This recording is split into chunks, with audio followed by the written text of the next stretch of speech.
Surprise, surprise, motherfucker! The king is back! అందరికీ నమస్కారం. మీరు చూసిన చెన్నకేశ్వరపాటి యూట్యూబ్ ఛానల్. ముఖ్యంగా ఈ రోజు 2 అప్లికేషన్ గురించి అయితే చెప్పబోతున్నాను. దాంట్లో మొట్టమొదటిగా చాలా కాలం క్రితం నుంచి ఎంతో మందిని నరకం అనుభవింపజేసినటువంటి application Wealth Snap application. Wealth Snap తో పాటు క్రెడిట్ గో, అలాగే క్రెడిట్ మాస్టర్ అని చెప్పేసి ఈ 3 అప్లికేషన్స్ చాలా దారుణంగా 7 days యాప్స్ లో ఇప్పుడు చూసుకున్నట్టయితే ఫేస్బుక్ అండ్ ఇన్స్టాగ్రామ్ లేదా ట్రూ కాలర్ లో యాడ్స్ రూపంలో విపరీతంగా అయితే చాలా మంది జనాలు వీటి చూసి అయితే డౌన్లోడ్ చేసుకుని వాళ్ళ ఇబ్బందులు అయితే వాళ్ళు పడతారు. సరే, మనం ఇంతవరకు ఎన్ని చెప్పుకుంటూ వచ్చి ఈ అప్లికేషన్స్ గురించి అప్లికేషన్స్ గురించి 7 days యాప్స్ ఇలా చేయండి అలా చేయండి అని చెప్పినా సరే కొంత మిస్గైడెన్స్ వల్ల చాలా మంది ప్రాబ్లమ్స్ ఫేస్ చేస్తున్నారు. ఆ మిస్గైడెన్స్ అలాంటివి అనేది ఒకసారి ఈ వీడియో ద్వారా మీకు క్లుప్తంగా అయితే ఆ మిస్గైడెన్స్ అయ్యా ఏంటయ్యా అంటే, ఫస్ట్ అందరూ అర్థం చేసుకోవాల్సిన విషయం ఏంటంటే, ఫస్ట్ దీని గురించి ప్రాపర్ గా తెలిసిన వ్యక్తుల్ని మీరు కన్సిడర్ చేయండి. అంటే వాళ్ళని కాంటాక్ట్ అవ్వండి. లైక్ మీ ఫ్రెండ్స్ ను, ఫ్యామిలీ మెంబర్స్ ను అడిగితే వాళ్ళకి తెలియని నాలెడ్జ్ తో చెప్పడం వల్ల ఆటోమేటిక్ గా మీరు ఆ ప్రాబ్లమ్స్ ఫేస్ చేయాల్సి వస్తుంది. ఒక ఫ్యూ డేస్ క్రితం చూస్తే మనకి వైజాగ్ లో ఒక అతను కేవలం 2,000 కోసమే సూసైడ్ చేసుకున్నాడని చెప్పేసి పెద్ద ఒక ఆర్టికల్ వచ్చింది. చూసాము, పాపం అసలు చనిపోయినందుకు అందరూ చాలా బాధపడ్డాం. అండ్ విషయం ఏంటంటే, కేవలం 2,000 రూపాయలు అతను బతుకు ఖరీదా అంటే అది ఎంత మాత్రం తప్పు. వాస్తవంగా చెప్పాలి అంటే 2,000 రూపాయల వల్ల మనకి ఈ రోజుల్లో కూర్చుంటే ఫ్రెండ్స్ తో బయటికి వెళ్ళి వస్తేనే మనకి ఈజీగా 5-6 వేల రూపాయలు ఖర్చు అవుతుంది. కానీ 2,000 రూపాయల కోసం అతను చనిపోవడానికి గల కారణం ఏంటి అంటే మిస్గైడెన్స్. మిస్గైడెన్స్ మీన్స్ ఎలా ఉంటుందంటే, ఇప్పుడు అతను ఒక్కడే చనిపోయాడు అనేది నా ఉద్దేశం కాదు. ఇక్కడ ఉన్న సిచ్యువేషన్ ఏంటంటే, ఏం కాదు కట్టొద్దు, ఏం చేస్తాడు చేసుకొని అని చెప్పేసి పనికి మాలిన ధైర్యాలు ఇవ్వటం వల్ల కొంతమంది ఇలా చేసుకుంటారు. యాక్చువల్ గా ఇప్పుడు నా తరపున నేను ఇచ్చే సజెషన్ ఏంటంటే, ఫర్ ఎగ్జాంపుల్ మీది ఒక 5,000 రూపాయల లోబులో ఉంది అంటే, సరే పోతే పోలేని అని చెప్పేసి యాప్ లో మీ డ్యూ డేట్ ఫలానా 5వ తారీఖు ఉందంటే దానికంటే ఒక 2 రోజులు ముందే 3వ తారీఖు లేకపోతే 2వ తారీఖు నాడ కట్టేసి క్లోజ్ చేసుకోండి. కట్టేసి సరే పోతే పోయి మన దరిద్రం కొద్ది మనం చేసామని చెప్పేసి చేసేసుకోండి. ఎందుకనంటే తక్కువ అమౌంట్ గురించి కూడా మన కాంటాక్ట్ లిస్ట్ ని బలి చేయడం అనేది కరెక్ట్ పొజిషన్ కాదు. ఇంత చెప్పినా ఎంత చేసినా మన వాళ్ళు మారరు. బికాస్ ఎందుకంటే ఇటువంటి వాటి గురించి చెప్పే ఛానల్స్ మీద పెద్దగా ఎవరికి కూడా అవగాహన ఉండదు. అండ్ ఫస్ట్ వీటి గురించి ఎవడో ఆలోచించాడు. ఎందుకంటే వీటిలో పడేది బిలో మధ్య తరగతి వాళ్ళే. చివరికి వాళ్ళ దగ్గర నుంచి అయినా సపోర్ట్ అందుతుందంటే వాళ్ళ దగ్గర నుంచి కూడా సపోర్ట్ అందదు. బికాజ్ దీంట్లో పడ్డాము అని మన పక్క వాళ్ళకో లేకపోతే వేరే వాళ్ళకి తెలిస్తే ఎక్కడ మన పరువుకి భంగం కలుగుతుంది అని చెప్పి ఆలోచించే వాళ్ళ సంఖ్య రోజు రోజుకి పెరుగుతుంది. కానీ ఒక్కటి మాత్రం గుర్తుపెట్టుకోండి, ఇటువంటి సిచ్యువేషన్స్ ని మనం దాన్ని బయట పెట్టగలిగితే ఇంకొకడు దాంట్లో పడకోకుండా ఉంటాడు. ఇంకొకడు దాంట్లో పడుతున్నాడు అంటే ఇంతకు ముందు పడ్డవాళ్ళు దాని గురించి పట్టించుకోకుండా ఉండటమే. కనీసం ఒక వీడియోని షేర్ చేయడం కానీ, ఒక వీడియో ఇలా జరుగుతుంది సొసైటీలో, కనీసం దీని గురించి తెలుసుకోండి. హనీ ట్రాప్ అంటే ఏంటి? ఎవడో అన్నోన్ నంబర్స్ నుంచి మనకు ఒక వీడియో కాల్ వస్తే మన వీడియో కాల్ ఎత్తంలోనే అక్కడ అవతల పర్సన్ న్యూడ్ గా ఉంటారు. ఆ న్యూడ్ వీడియో కాల్ ఇది మనం మాట్లాడుతున్నట్టు మనం గతంలో కూడా చూసేసాం.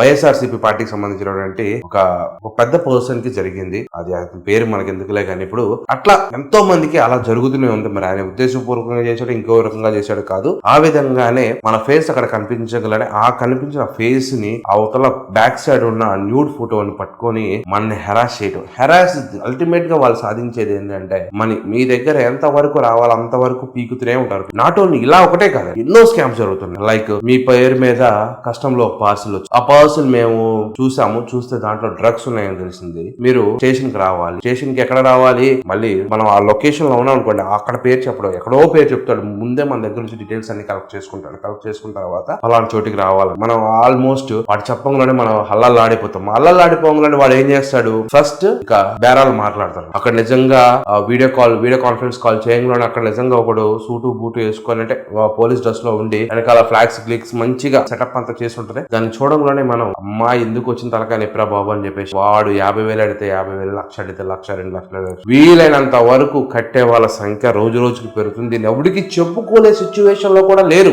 బికాజ్ ఒకవేళ మనం నిజంగా ఏదైనా చేసామేమో, మనం నిజంగా ఏదైనా ప్రాబ్లం ఫేస్ చేస్తున్నాం అని చెప్పేసి ఎవరికి చెప్పుకోవడానికి కూడా ధైర్యం చేయట్లేదు. దయచేసి అర్థం చేసుకోండి. ఇటువంటి ఏమన్నా వస్తే మాత్రం దయచేసి దగ్గరలో ఉన్న పోలీస్ స్టేషన్ కి మీరు తప్పు చేయనంత వరకు ఎవరికి కూడా మీరు భయపడాల్సిన అవసరం లేదు. ఎందుకని భయపడతారు? మీరు నిజంగా ఒక 7 days యాప్స్ లోనే లోన్ తీసుకున్నారు. లోన్ తీసుకుంటే ఏం జరుగుతుంది? సరే క్లుప్తంగా ఆలోచించండి. లోన్ తీసుకున్నాము, మనం కట్టకపోతే వాడు ఏం చేయాలి? వాడు మనకు ఫోన్ చేయాలి, లేదా మన ఇంటి దగ్గర రావాలి, మనం అడగాలి. అంతేగాని ఫొటోస్ మాఫింగ్ చేసి మన కాంటాక్ట్ లిస్ట్ పంపిస్తాం, కాంటాక్ట్ లిస్ట్ కాల్ చేస్తానంటే ఇది కంప్లీట్లీ ఇల్లీగల్. అది ఒక ఇల్లీగల్ ప్రొసీజర్ కి మీరు ఎందుకు భయపడాలి?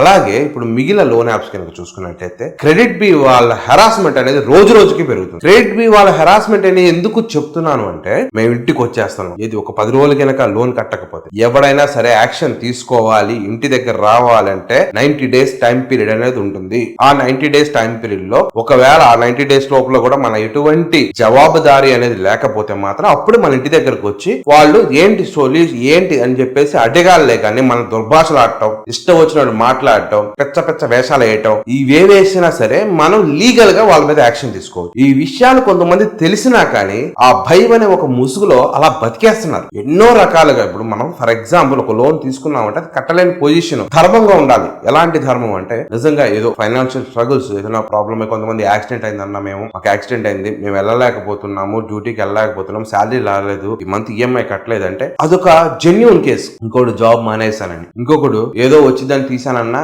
ఇప్పుడు కట్టలేని పరిస్థితిలో ఉన్నా, నాకు జాబ్ లేదు, ఏం లేదని చెప్పేసి ఒళ్ళు కొవ్వెక్కి గారంతో మాట్లాడుతుంది. అటువంటి వాళ్ళకైతే ఇక వేరే లెవెల్ అనమాట. క్రెడిట్ బి వాళ్ళ హెరాస్మెంట్ పెరుగుతుంది, వాస్తవం పెరుగుతుంది. వాళ్ళు ఇష్టం వచ్చినట్టు చేస్తున్నారు. Not only Credit Bee and mPokket, Money View, వీళ్ళు కూడా అలాగే చేస్తున్నారు. ఎలా చేస్తున్నారంటే ఈ 7 days యాప్స్ అనే ఒక ముసుగులో వీటి గురించి చేస్తున్నారు. దీనన్నిటికీ కారణం ఏంటంటే మన లీనియన్స్, అంటే మన చేతకానితనం. ఇది సంగతి పక్కన పెడితే ఇప్పుడు సిబిల్ తీసుకుందాం. సిబిల్ గురించి చాలా మంది ఫోన్ చేస్తున్నారు. అన్న దాంట్లో సిబిల్ ఇలా రిఫ్లెక్ట్ అవుతుంది, 2000 రిఫ్లెక్ట్ అవుతుంది, 3000 రిఫ్లెక్ట్ అవుతుంది. అసలు సిబిల్ అంటే ఏంటి? సిబిల్ అనేది ఒక ప్రైవేట్ సంస్థ. ఆ సంస్థని గవర్నమెంట్ ఎలా కన్సిడర్ చేస్తుంది, గవర్నమెంట్ ఎందుకు కన్సిడర్ చేస్తుంది, అలాగే ప్రతి బ్యాంక్ ఆ సిబిల్ కి రిపోర్ట్ ఎందుకు సబ్మిట్ చేస్తుంది, సిబిల్ లో ఏదైనా ఫాల్ట్ రిపోర్ట్ ఉంటే దాన్ని ఎందుకు రిమూవ్ చేయట్లేదు, అసలు సిబిల్ ఏ విధంగా నడుస్తుంది, ఎవరికి జవాబుదారితనంగా ఉంది.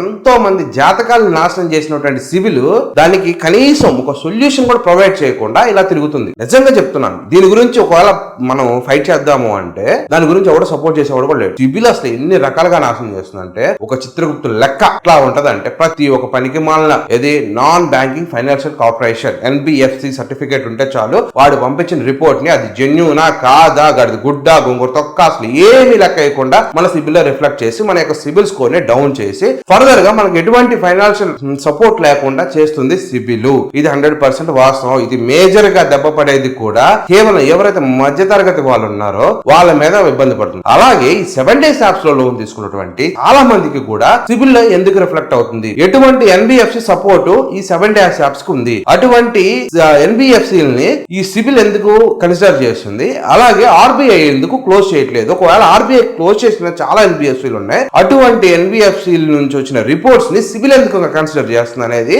ఒక్కసారి మనం అందరూ అర్థం చేసుకుంటే దీని వెనక ఎంత పెద్ద ఉందనేది మీకు అర్థమవుతుంది. ఇంతకు మించి చెప్పడానికి ఏం లేదనమాట. ప్రతి ఒక్కటి కూడా ఫైనాన్షియల్ గా జరిగేది మొత్తం కూడా చాలా ఫ్రాడ్స్ అనేది జరుగుతున్నాయి. ఫర్ ఎగ్జాంపుల్ కనుక మీరు చూసుకున్నట్లయితే మొన్న పుష్ప 2 సినిమా రిలీజ్ అయింది. పుష్ప 2 సినిమా రిలీజ్ అయితే మన 2 రాష్ట్రాలు ఏవైతే ఉన్నాయో తెలుగు రాష్ట్రాల్లో టికెట్స్ ని హైయర్ చేశారు. టికెట్స్ ని హైయర్ ఎందుకు చేశారా అంటే 28% ఆఫ్ GST గవర్నమెంట్ కి వెళ్తుంది. ఆ విధంగానే టికెట్స్ ని రేజ్ చేశారు. టికెట్స్ రేజ్ అని సినిమాలకు వెళ్లారు. ఇక్కడ మనకి సంధ్యా థియేటర్ లో ఒక ఆమె, వాళ్ళ కుమారుడు, ఒక ఆమె చనిపోయింది, వాళ్ళ కుమారుడు ఇప్పుడు ఇంకా ఐసీయూలో వెంటిలేటర్ మీద ఉన్నాడు. బట్ గవర్నమెంట్ తరపు నుంచి 28% ఆ సినిమా టికెట్లు అమ్ముకున్నందుకు 28% ట్యాక్స్ అనేది గవర్నమెంట్ కి వెళ్తే ఆ బాబీకి గవర్నమెంట్ అనేది ఏమి ఇచ్చింది, ఏం పగలబొడిసింది? ఇప్పుడు అల్లు అర్జున్ గారు అయితే ఏమన్నారో, ఆయన ఏదో నేను వాళ్ళ ఫ్యామిలీకి అండగా ఉంటాను చేశాను ఉద్దేశపూర్వకంగా చేసింది అయితే కాదు. దాన్ని ఎవడైనా కన్సిడర్ చేయాల్సిందే. ఆయన గత 15 సంవత్సరాల నుంచి 20 సంవత్సరాల నుంచి ఆయన థియేటర్ కి వెళ్తున్నారు. ప్రతి సినిమా ఆయన రిలీజ్ అయిన సినిమా థియేటర్ లో చూస్తున్నారు. కాబట్టి